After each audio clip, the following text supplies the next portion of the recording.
Welcome, ladies and gentlemen. This is Tom Compton with our program from Plant Powered People of Arizona. We're a group of people that advocate better eating through plant-based whole food diets. And we're very fortunate today to have one of our members, Rhonda Beyreis. We're having a little bit of technical uh, problems here right now, but we're going to bring her on. Rhonda is a vegan chef, and I happen to own a copy of her book, uh, Vegan Comfort Foods, Vegan Style. And she's going to be talking about that in our interview today. The title of our talk, as it's advertised, is "Preparing for Uncertainties in Our Future" by Rhonda Beyreis. And we have actually those people that actually see this. There is a link to a free copy of Rhonda's soon to be released book entitled The Demise of the City: Off Grid Living in Fast Changing Times. And so if you don't think things are changing fast, or there's everything is hunky dory, well, you probably don't want to watch the rest of this presentation by Rhonda, but I think you'll find it very interesting. I met Rhonda a number of years ago at one of our potlucks here in the Phoenix area. She's very creative. I still love her desserts. They're to die for, actually. And you don't even have to be plant-based whole food, or some people refer to them as vegan. We like to use the term plant-based whole food because potato chips are vegan, and they're not particularly healthy for you. So anyway, we're waiting for Rhonda to join us here, but she and her husband Jim have a 680-acre ranch in northeast Arizona, near a little town called Concho. It's up in what we call the White Mountains of Arizona. And she'll be talking about one of the things that they've been doing is their Arc of Sustainability retreat. And they're going to be hosting their third one this July, and I've been fortunate to be able to go to the first two, and this one's sure to be even better. And she'll talk about that. So without much further ado, I'm going to bring Rhonda on here, and I hope we can contain this or continue this connection. Ain't technology grand when it works? So anyway, Rhonda, I showed your book. I Nice. read the title of your new book and so forth. So I'll let Rhonda take it over from here, and I'll come in. Or if you are watching this live, we've got the chat open there, and you can send us a question. And I did mention that they could get a free copy of your new book, Rhonda. So, Wonderful. uh, okay, good. Well, take it away, Rhonda. Hello, everyone. I'm just very thankful, Tom, for you allowing me to be on your Plant Powered People of Arizona StreamYard. And it's just an honor to be here. And it's an honor to speak in front of each one of you. I want to let you know that I, at 5 or 6, was introduced to the Hutterite Colony.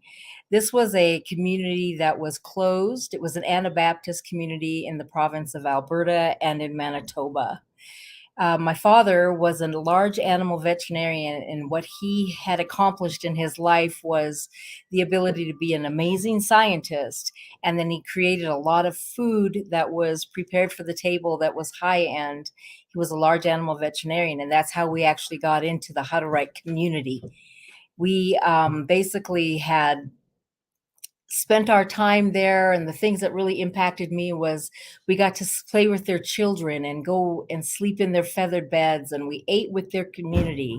And community was so important that it always stuck with me how they had run their community. It was interesting because they weren't like the Amish people, which at that time were only a single family large dairy farm. They had a lot of different businesses that were inside their community. And so we were allowed to go in there. And with that situation, the men would go out and work the animals and run the machinery on the gardens, and the younger men would tend to the gardens and harvest the food. The women would cook and clean, and everybody had their job to do in that community, which to me was pretty amazing. And when it came to eating, it was the men that ate first, then the younger children, and then the women would eat. The children and women would eat next. Visiting the Hutterites put quite an impact on me as a little child, and then we had moved to the United States. Every 4 years, we were either in the United States or we were in Canada. And our last stint coming to the United States, the Hutterites were so kind. They gave us a lot of uh, big bags of turkeys and corn on the cob and different goodies that they would give to us back in the day. And this was back in the mid 60s and the early 70s. In 1977, the Hutterites came to visit us. With this particular time, we were living in Iowa at the time. My father was running farms in Iowa then. And all of that remembrance came back to my mind, which really impacted my life and how I live my life today, which is living off the land, living away from the city, and creating a community environment. Right now, we realize that the world has changed so much in every aspect of humanity. And we can look at how things came on the platform with COVID and how that had taken over the world in such a short time. And it was a global situation. We realize that the Bible tells us wars, rumors of wars, pestilence in diverse places, famines, all these things that are recognized in Matthew 24 are happening to us on a global level today. And with that, a lot of people want their lives to go back to the way it was. And the closer that we get to the end of time, the more horrific and sinister the acts of society are brewing. People don't want to believe that these prophetic things are happening to them. And they just think, well, the government's going to fix everything. We're going to go back to normal. If I could just have my life back, I'd be happy. Well, things are not going to go back to normal. We are seeing things happening to us on a massive scale. We can see wars, we see lockdowns, diseases, we've seen supply shortages, the fake news, the devaluation of the dollar, politics, riots, murders, mandates. I mean, these things are happening to us on a grand scale. And like the little frog in the pot, things are being escalated, just constantly going until we're going to realize that the world is completely angry. Nothing's going back to normal anymore. And we are living in a sinister time in Earth's history that is really changing. And we can see firsthand how the global pandemic has changed the world, and people are dying now. The food supply shortages are happening all around us. Is it really going to go back to normal? Is it going to go back to the way it was in 2017, 15, 16? I don't think we're ever really going to go back to the way things were. So that's going to leave us to having to take things into our own hands and standing up with our bootstraps and making a difference in our own lives. I mean, what would a family do if they had starving children? I mean, man is afraid of man, and things really are never going to go back to normal. And we can see even now with how the shortages of supplies are, whether that's food, lumber, feed for your animals itself. I mean, there's so many things going on that are in supply shortage, that things today is the time to prepare, not waiting down the road hoping that things are going to get better, because they're not going to get back to where they were. And we can see that now with the dollar. I mean, the inflation is going off the charts.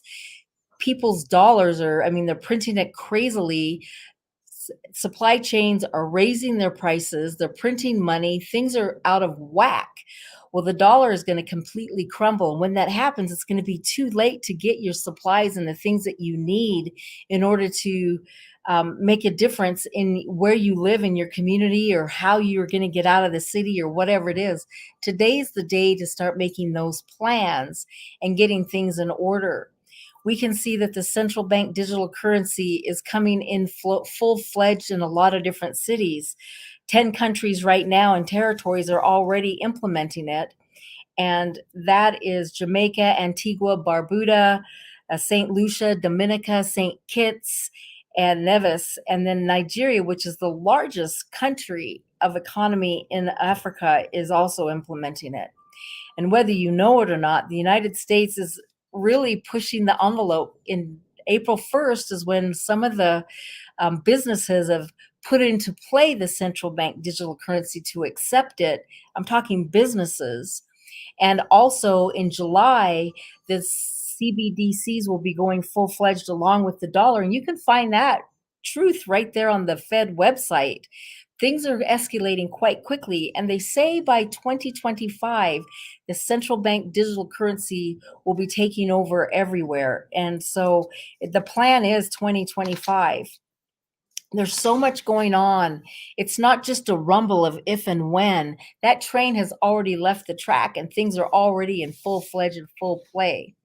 But as you can see, they've been setting up this cashless society for a very, very long time. We can see that with the checks that we used to get.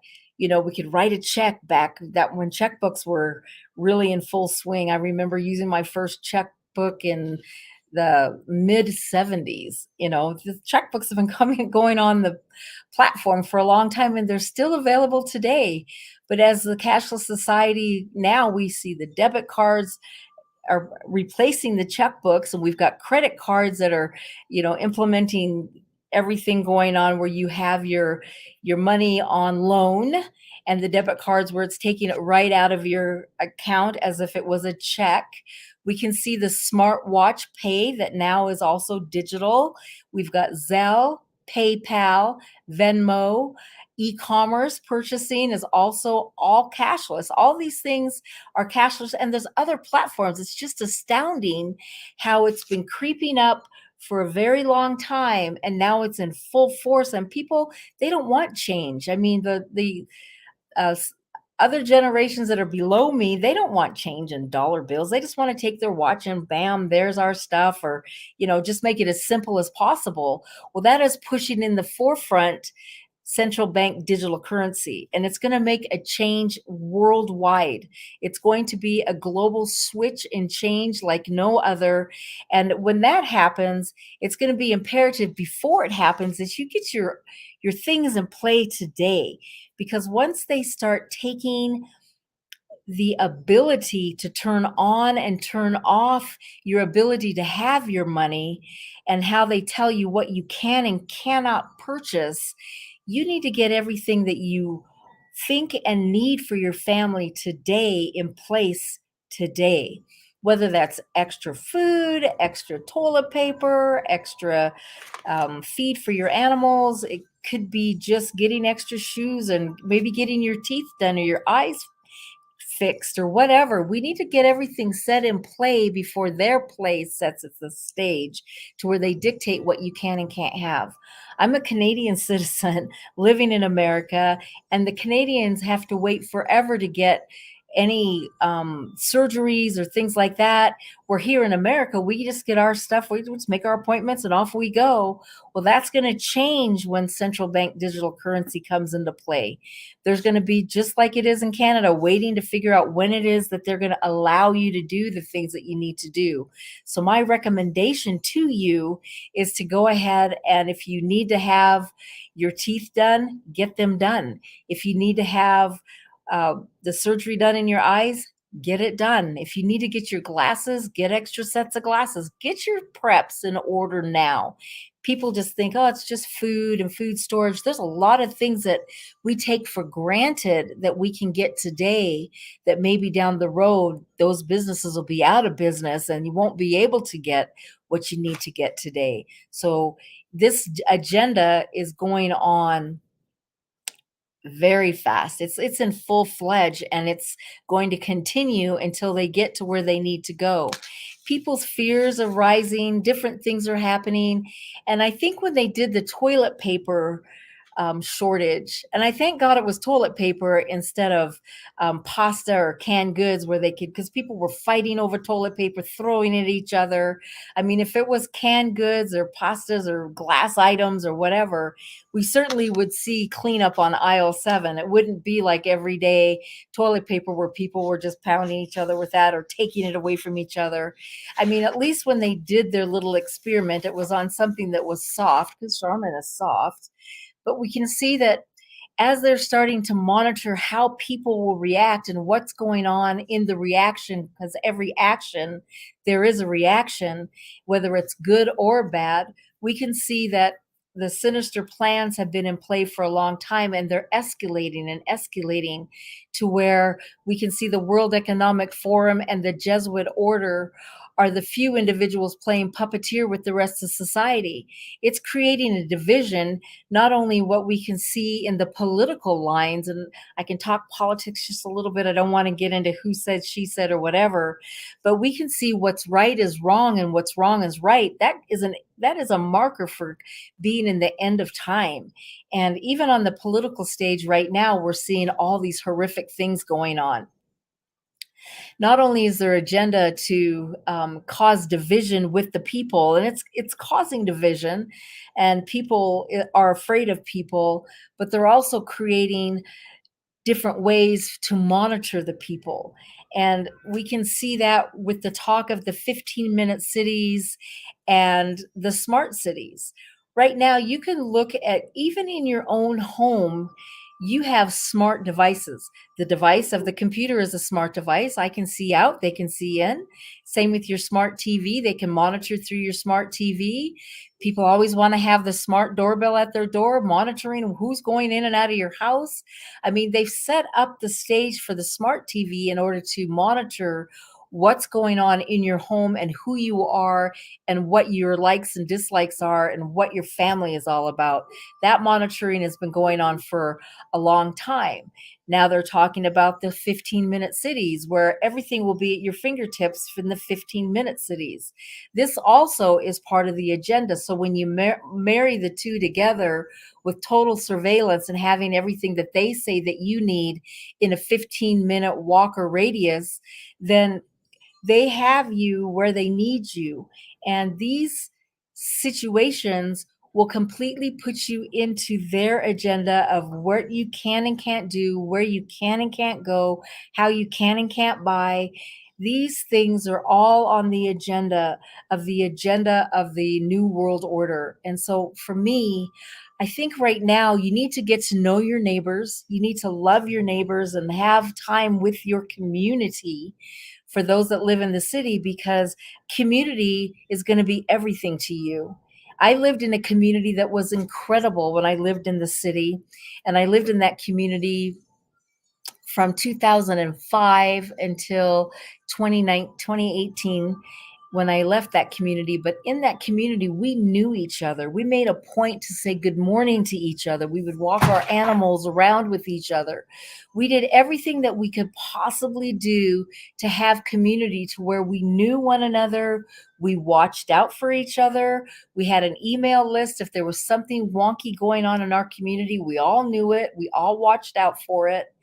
That community would share food with each other. We would have lawnmower races in July 4th. There was a chili cook-off. At Christmas time, we all got together. We set out luminaries. There was a parade. Animals would come down. Everybody gathered together to where we watched out for one another. If there was ever a disaster going on in our neighborhood, we would help one another. I recommend that you get to know your community, because we are community-minded people. You need to know your surroundings. When I go into the city, which isn't very often, but when I do go in, and I see all the gated communities, I look at that differently now. It's like this gated community could be against this gated community through division and necessities and needs. But in the gated communities, the neighbors don't even know each other. So it's going to be a survival of the fittest of who knows who and what's going on. I recommend you get to know each other so that you can work together and be there for one another and watch out for one another. I mean, there's so many different things going on with child abductions, elderly wandering off, all this stuff.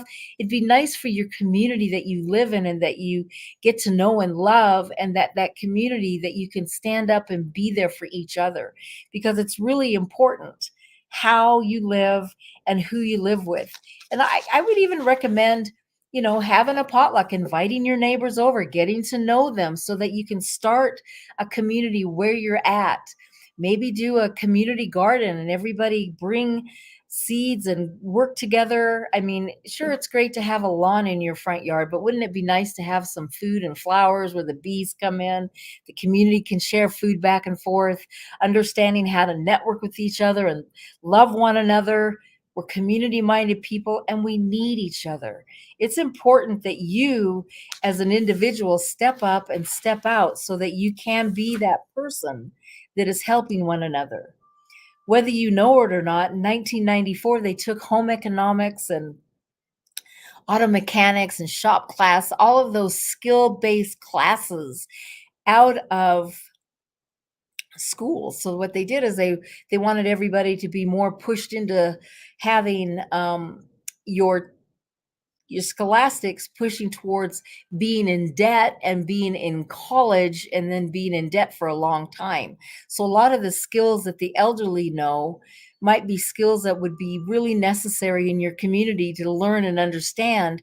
And how to get that out of those people is to have community and to engage with them and bring them into who you are. Let them teach something so that those skills that were lost back. I mean, I got those skills as a child, but the younger generations have no idea what I'm talking about. But the elderly know those skills and they have things to give even to us as an adult. I mean, I'm pushing 60 this year. I still learn from my people that are in their 80s and 90s of what those skills were, because they have so much to give. Having those people in your community, watching out for those people, loving on those people is really important, because it helps with the community. It helps loving one another. And it also brings to forefront those things that are lost. Those lost arts are so valuable in this end time. It's not even funny. The farther that we go into the future, the farther behind, because things are going to be taken away from us, that we need those skills. We need one another. We need to love one another. I am just so excited to share just a little bit of what's going on in society today, that it's just so it's dear to my heart to say, look, things aren't going back to normal. Don't get caught up in normalcy bias. Don't be that person that is waiting for somebody else to take care of them. Start standing up for yourself and taking care of you and your loved ones and your community. Be a helper in these hard times. I mean, back in the Dust Bowl time, and when the money crashed in the Great Depression, people got together and they helped one another. The skills that you are lacking, you want to learn, whether it's sewing, fence building, food preparation, preservation, how to do gardening, how to grow seeds and get a seed bank. All of those things are going to come into such a play as we move farther in the future, that to me, the poor man's currency really is going to be seeds. You can live on seeds. You can barter and trade back with seeds. Everybody says it's going to be gold and silver, but you cannot eat your gold and silver, but you can eat seeds and grow food. I I just can't tell you enough how important it is to have skills under your belt so that you can be a positive influence in your community and for your family, than to be the person that doesn't understand anything and has really not much to contribute except for a hungry mouth looking for food. You as a person should be that person learning and understanding and figuring out what to do. I myself, I've created an environment for you to be able to come and learn those things through the Arc of Sustainability, which is your off-grid, hands-on survival training to teach just these things. And so I know Tom has put into the chat how to get a hold of maybe coming to this event, stepping out of your comfort zone, coming onto our property, learning from the Arc of Sustainability. It's the arcofsustainability.com. That survival training is July 25th through the 30th. You will walk away understanding how to garden, understanding food preservation, how to build a fire, learning how to have the skills of if you were out and you had to find a shelter, how to make a shelter out of a tarp, or the things that are around you, finding yourself in the wilderness. If you find yourself turned around, how to figure out how to do that. I mean, there's so many different ways to learn to get things under your belt that we train. We will be training July 25th through the 30th at the Arc of Sustainability in Northeastern Arizona. And if you want a free copy of my book, you can direct message me, Rhonda Beyreis. That's Rhonda with an H, Rhonda, Beyreis, B as in boy, EYREIS as in Sam. And direct message me on Facebook Messenger, and I will get you that free copy. I'll show you how to get that copy for free and learn and understand if you're interested. I'm always here to help out. My heart goes out to the people, and the people need to learn the skills and understand how to take care of their family. So I just want to thank you for your time today and how this time is precious to me as I'm sharing with you. If you have any questions, you can direct message me. If you need me to give you information, direct message me. Tom, thank you so much for being on your You're platform. welcome, Rhonda. And you forgot one of the important things to me, anyway. The food was to die for. I kept asking Rhonda, is this dish in the cookbook? Yeah, just about. She was using her cookbook, and it really is a very unique experience. Um, and so, yeah, thank you, Rhonda, for Thank what you. you and Jim are doing at your Enoch Ranch, creating this Arc of Sustainability. And anyway, we wish you the best of luck, and I'm looking forward to being there for my third time. Uh, Yay. Yay. And so you're right, there's a lot of skills that you'll learn. You'll meet some interesting people. I think we like to call ourselves independent thinkers. And Yes. that's good from how you described your experience growing up and so forth. So thank you very much, Rhonda. And we'll sign off for now and look to hear from people in the future.